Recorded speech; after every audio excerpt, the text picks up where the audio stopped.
Good afternoon. Are we live? Um, I'm I'm very sorry. We have had quite a few problems um, with these Facebook lives, so I'm so sorry.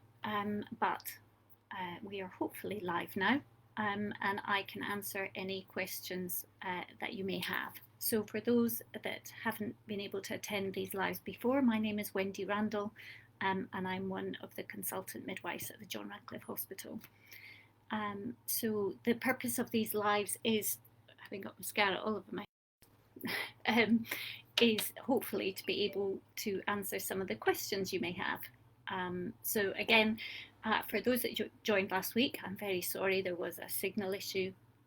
And for those that are joining now, I'm sorry that I was a bit delayed coming forward. So nothing quite like computer glitches. But anyway, let's start on a positive note, and I hope that you have some questions for me as you all slowly arrive. I hope you're enjoying the sunshine and are managing to stay well. The last week, I know our Alison Cuthbertson shared with you some changes, etc., that that we've made to visiting. So I hope that that is much clearer for you all. And I gather Maternity Voices Partnership have a survey that's going live, that's just gone live to get your feedback into the service. So I suppose I'm going to start this just by saying it's really important that you feed back into our service. We do listen and we do make changes. And every now and then MVP will post something you said, we did. And that's incredibly important for us to be able to respond to it. And definitely the things we do celebrate, the things we do well, which is positive, but we always tend to get focused on what could we do better. And I suppose that's hopefully what you want from a maternity service. Yes, we're doing some things well, but we do want to get better with them. And with that, we appreciate that we don't get it right for every woman.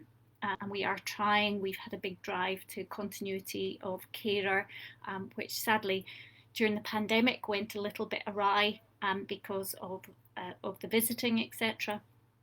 But we're trying to get back on that as we think about trying to implement our full pathway again.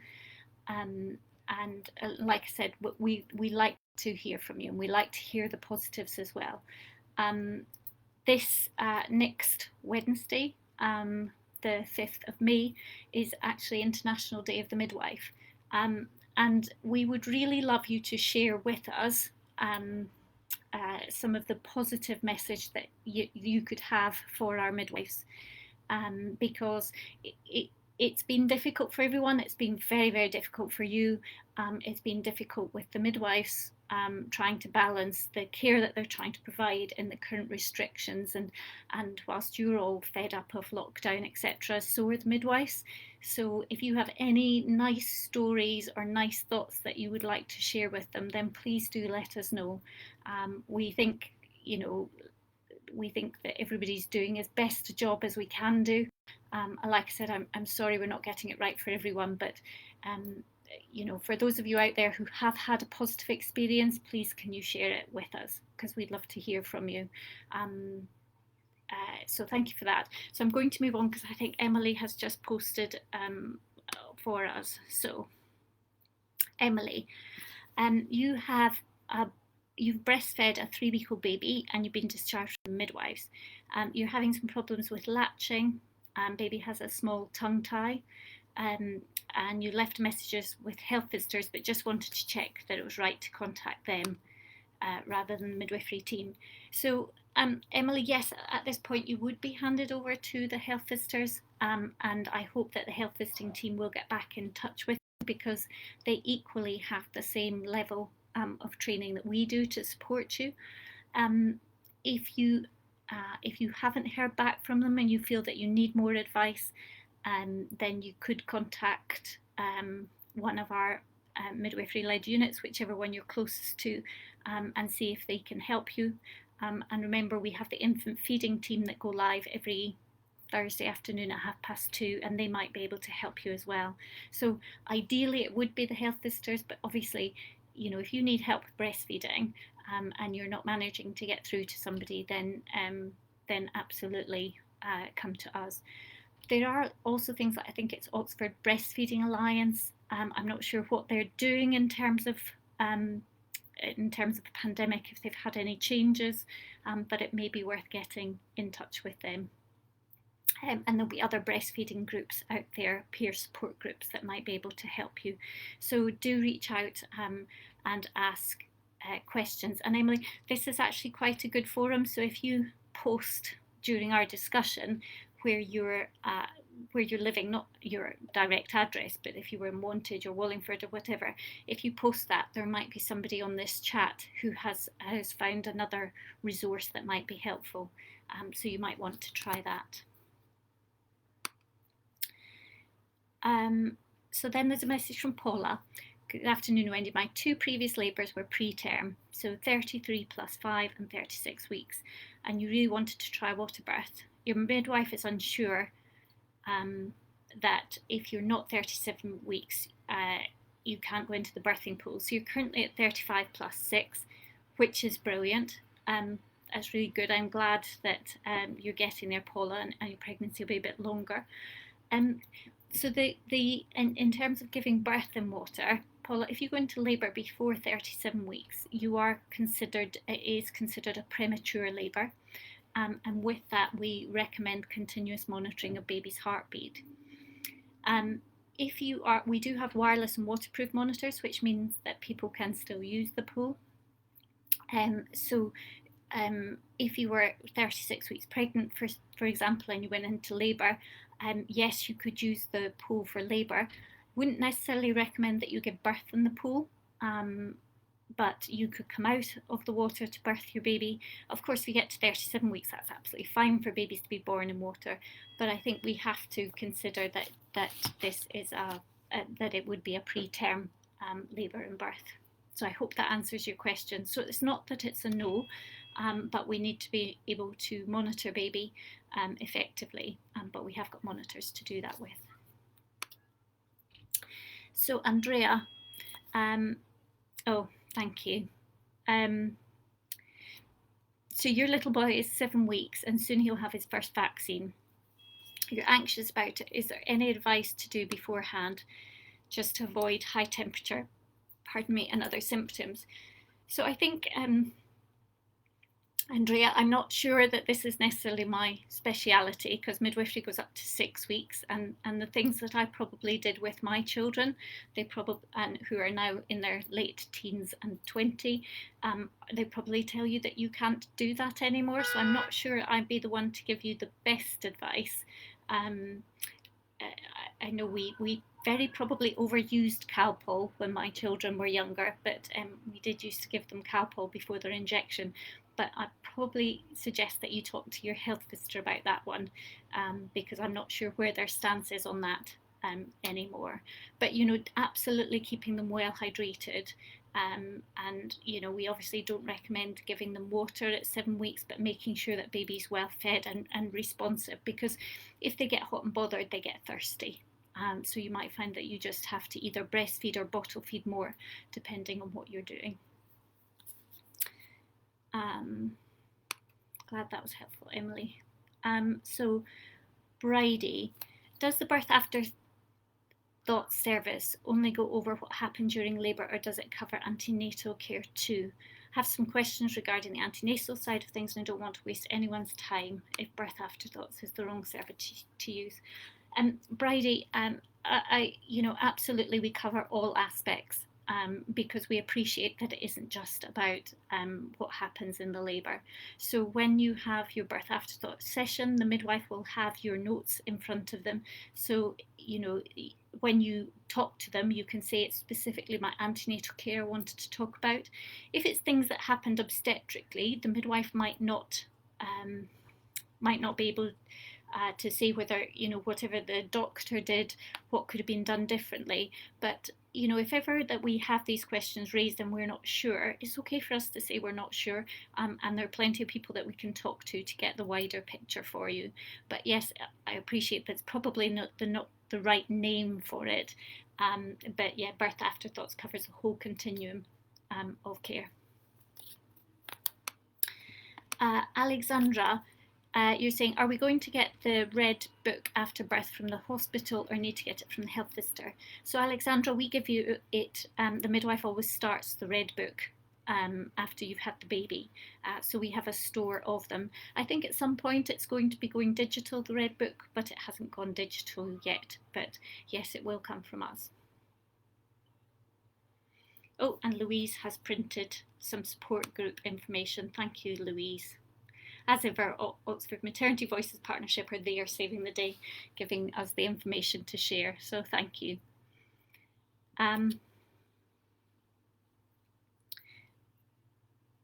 And Rowena, you've answered the question about infant paracetamol or Calpol. So that's hopefully answered those questions. So that's been a very quick live session today. I don't know if you've got any other questions out there. I appreciate I wasn't available last session for most of it and sort of came in at the end, but I did very quickly talk about our Mother and Baby app. So I hope that you have been able to download the app and that you find it helpful. It although it comes up on your app store that I think it's from West Hertfordshire, whatever, you can select Oxford options and it will give you the most up-to-date information about what's happening, about what maternity service we provide in Oxford. And also it's really good for having a birth preferences plan. So it's got preferences that you can feed in that are important to you for antenatal, interpartum and postnatal care. So do use it. The midwives were trying to get used to promoting it and obviously looking at it in terms of your plan when you come in to have your baby or where you have your baby at home or midwifery led units. So I have a few more questions from Camilla. Do we have aromatizers for essential oils in all the rooms, whether delivery suite or spires, or do we need to bring our own? So Camilla, we do have them on delivery suite, and we do have them on the spires. I think we have them in our freestanding midwifery led units as well. With anything, we did provide one for every room, but unfortunately equipment seems to go walkabout,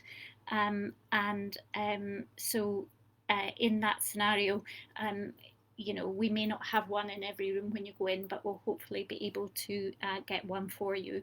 If you want to be absolutely sure that you have one and you have one at home, then it may be worth just packing it in your bag just in case.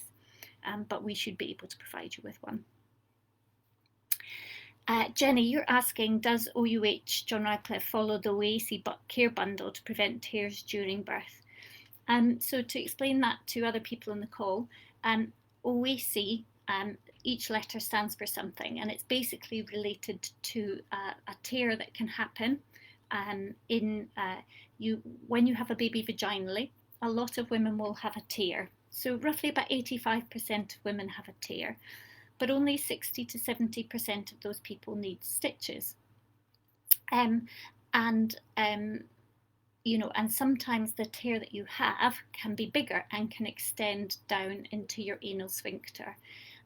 It's around 5% in your first baby, but about 0.5% in second and subsequent babies, so the risk does get lower. And Jenny, you're right, we do have a care bundle that we follow to ensure that we try to minimise that risk, and the care bundle is associated with a 50% reduction in OASIS rates. So that's third or fourth degree tears. And with that care bundle, the things that are really important, because it's a bundle, we can't say which bit works better than others. But with it, we recommend that birth is as controlled as possible from your perspective, and our job is to enable you to stay in control. So whilst we do get you to push, encourage you to push to birth your baby, there will come a point as baby's head becomes more visible that we will encourage you just to breathe. Now, women's natural instinct is to get rid of the baby, to push it out as quickly as possible because it's quite stingy. But we will be coaching you with your breathing to enable that to come as slowly as possible, because the slower we can do it, the more the tissues will stretch to accommodate the baby. We also use a warm water compress, which is we do with the best thing to use is a gauze swab. So we soak it in very quite warm water, and we hold it against your perineum, which is the skin from your vagina to your back passage, and that encourages the tissues to soften and stretch. And while we're holding that in place, there's also a muscle. If this is your perineal skin, there's a muscle that runs across the way, which we put our fingers on to take the pressure off of as baby's head's being born. It's a transverse perineal muscle, and we take the pressure off of it with our hand. Women, more women than not, say they like our hand being there. It gives them some support. But also it reduces that chance of you tearing. So the OASI bundle, the care that we provide, is extra midwife in the room to help support you, to help us getting hot water, etc. Some guidance, some support, and keeping everything as nice and calm as we can at that point that we're looking after you. So all of those things we do feel make a big difference. When you're in the pool, we obviously don't necessarily put our hands onto the perineum, and the warm water is naturally stretching those tissues, and we will be focusing, if you're in the pool, about a nice slow birth. Again, that's the thing that really helps, is just if we can get you to stay in control as much as possible, and encourage you with your breathing. So I hope that helps answer that question. And we have taken our rate down very low. Years ago, before we started with our project, probably around 2016, our rate was about 5.5% of our vaginal births, and our rate is now around 1.4%. So it has made a massive difference. So we're doing everything we can to make this as positive an experience as possible for you. I think you're replying to Camilla. I don't know what Camilla said that meant that you said about a TENS machine. Oh, yeah. Yeah, so the TENS machines we don't provide. Of course, you're correct. Not that was ever under question. Olivia, you said, where do pregnant women stand with regard to the COVID vaccine? Is it available to us, and is it recommended to have when pregnant? So Olivia, there have been changes in terms of the COVID vaccine. We used to just say if you were a high risk pregnant woman and you're offered the COVID vaccine, then obviously we felt that you should have it. Now they are offering COVID vaccines to people who are pregnant. I did speak to somebody today who'd had it when they were pregnant and said that they were well counselled at the time that they went for their COVID vaccine. And I know Wallingford posted last week that we had extra vaccine at the Churchill, and that people could go along for a session with the maternity notes and they'd be able to have it.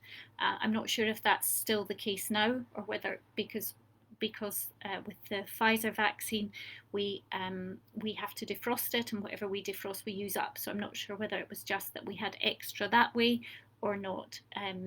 But yeah, you can always phone and check. So Francis, you posted some information about tongue tie for people who are perhaps having issues with tongue tie. We don't traditionally cut tongue ties when babies are born.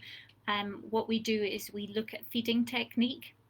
Because what we want to do is actually see some babies feed fine with a tongue tie and others need a bit more help. So our infant feeding team are very much focused on looking at positioning and attachment and seeing if baby can draw the milk from the breast, and obviously get enough milk for them.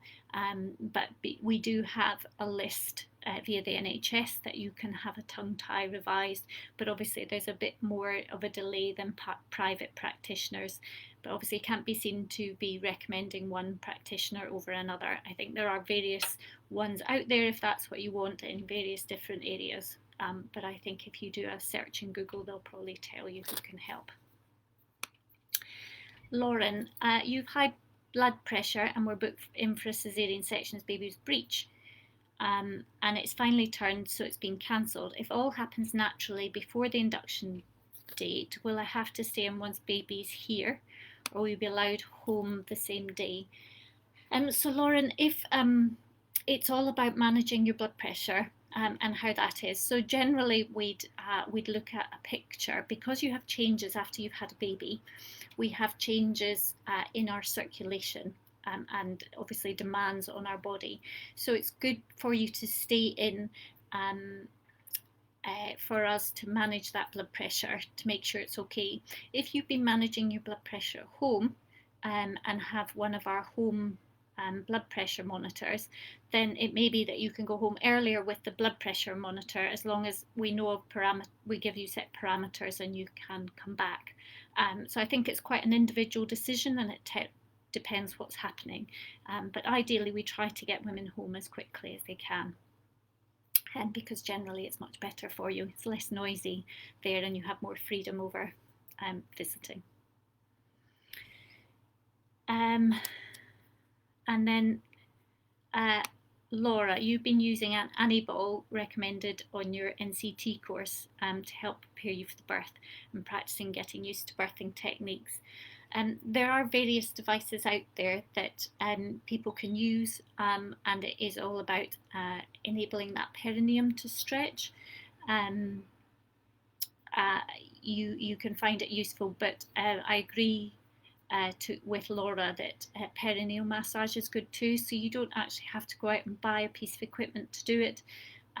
Our leaflet, which I should be up, it has been updated, our leaflet, but I gather our leaflets have been a bit slow to get onto the internet. But you know, we do have leaflets that help in terms of the process, but also if you Google it, the NCT do have a brochure on how to do perineal massage on the internet, which might help you as well.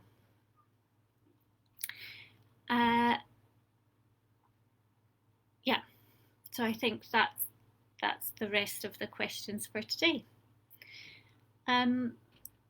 So I'm not sure if anybody has any more, and I will go off for today. I'm due to be back again in 2 weeks' time, so hopefully you may find that people don't need these sessions more and more now that we are now that we're getting out of the pandemic. So hopefully we'll just play it by ear and see how much support I can offer. I'm happy to do sessions as and when they arrive. And one last question from Jessica: how long after birth are partners permitted to stay? So Jessica, at present it's still a few hours, and generally when people move to a different area, it is when partners go home. There are set visiting times, so the likes of level 5 have a visiting time from 8:30 to 11:30 in the morning, which that session isn't used as well, but actually it's quite a good session because parking is much easier. But you know, I suppose if you gave birth on delivery suite at 6 in the morning and we're going up to the ward at 8:30, there's a chance that your partner would be able to follow you through and go there at present. So I will leave you for today.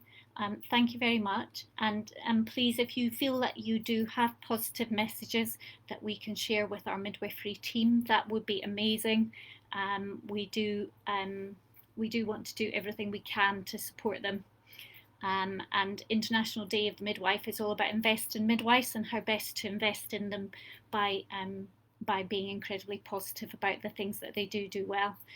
And like I said, we are acutely aware of the things that perhaps we could do better, but we're sure there's a lot of midwives out there who do very good, provide very good care, and women have benefited from it. So if you could let Maternity Voices Partnership know, and we can see if we can put something together to really celebrate the good things that we do. Oh, and Claire, you've snuck in the next one. We do have MEPTID at the JR, but we we do tend to use diamorphine. It is a choice, but diamorphine tends to work better and makes people less sick than Meptid does. But of course, if you would prefer to have Meptid, it is available. Okay, well, I'm going to leave you for today. Thanks very much, everyone, and enjoy the nice weather while it lasts. Thank you.